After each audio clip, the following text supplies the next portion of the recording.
ನನ್ನ ಮಿನಿ ಬ್ಲಾಗ್ಗೆ ಸ್ವಾಗತ.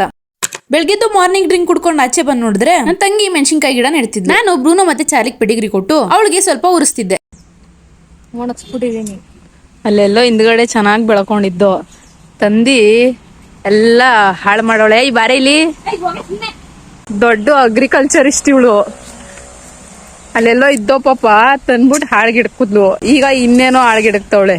ಅದಾದ್ಮೇಲೆ ABC ಜ್ಯೂಸ್ ಕುಡಿದು ಅವಳಿಗೆ ಇನ್ನೂ ರೇಗಿಸ್ಕೊಂಡು ಕೂತ್ಕೊಂಡೆ. ಏನ್ ಅನ್ಸಿಕೆ ನಿಮ್ದು? ಆ ಗಿಡ ಸಾಯ್ಸಾಕ್ಬಿಟ್ರಲ್ಲ. ತಾಯಿ ಬೇರ್ನೆ ಕಿತ್ತಾಕ್ಬಿಟ್ಟು ತಂದೋಳೆ ದೊಡ್ಡದಾಗಿ ನೆಡಕ್ಕೆ. ಮೆಣಸಿನಕಾಯಿ ಗಿಡ ಎಲ್ಲ ನೆಟ್ಟಾದ್ಮೇಲೆ ನಿಂಬೆಹಣ್ಣು ಬೀಜ ಹಾಕಿ ಚಿಗ್ರಿದ್ ಗಿಡಗಳನ್ನೆಲ್ಲ ಬೇರೆ ಪಾಟಕ್ ಟ್ರಾನ್ಸ್ಫರ್ ಮಾಡ್ತಿದ್ಲು. ನಮ್ಗೊಂಥರ ಆದ್ರೆ ಇವ್ರಿಗೊಂಥರ ಸುಮಾನ ಬಂದಂಗ್ ಆಡ್ತಿದ್ರು. ಅದಾದ್ಮೇಲೆ ನಮ್ಮನೆ ಹಿಂದ್ಗಡೆ ಬೆಳ್ಕೊಂಡಿದ್ ಬೆಟ್ಟದ ನಲ್ಲಿಕಾಯಿ ಗಿಡಕ್ಕೆ ನಾನು ನನ್ನ ತಂಗಿ ಸೇರ್ಕೊಂಡು ನೀಟಾಗಿ ಕ್ಲೀನ್ ಮಾಡಿ ಪಾತಿ ಮಾಡಿ ನೀರ್ ಹಾಕ್ಬಿಟ್ಟು ಬಂದು ಆಮೇಲೆ ಅಲ್ಲೇ ಬೆಳ್ಕೊಂಡಿದ್ ಕರ್ಬೇವಿನ ಗಿಡನ ಈ ಸರಿ ಹುಷಾರಾಗಿ ಕಿತ್ಕೊಂಡ್ ಬಂದು ಮನೆ ಪಕ್ಕದಲ್ಲೇ ನೆಡ್ಕೊಂಡು ಚೆನ್ನಾಗಿ ಬೆಳಿರ್ಲಿ ಅಂತ ಎಲ್ರು ಬೇಡ್ಕೊಳ್ಳಿ.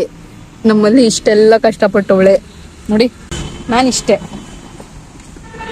ನೆಟ್ಟಿರೋ ಅಷ್ಟು ಗಿಡಗಳಿಗೆ ಗೊಬ್ಬರ ಆಗ್ಲಿ ಅಂತ ಎರೆಹುಳಗಳನ್ನೆಲ್ಲ ಹುಡುಕಿ ಎಲ್ಲಾ ಗಿಡಗಳಿಗೂ ಹಾಕ್ತೆ. ನನ್ನ ತಂಗಿ ಮಾತ್ರ ಇದ್ರ ಸವಸಕ್ ಬರ್ಲಿಲ್ಲ. ಅವಳಿಗೆ ಇದಂದ್ರೆ ಭಯ ಅಂತ ನನಗೆ ಗೊತ್ತಿದ್ರು ಅವಳಿಗೆ ಈ ತರ ಮಾಡ್ದೆ.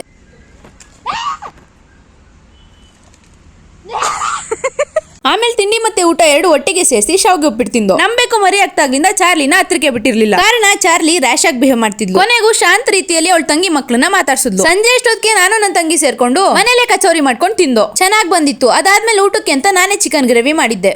ಹಿಂಗೈತ್ ಮಲ್ಲಿ.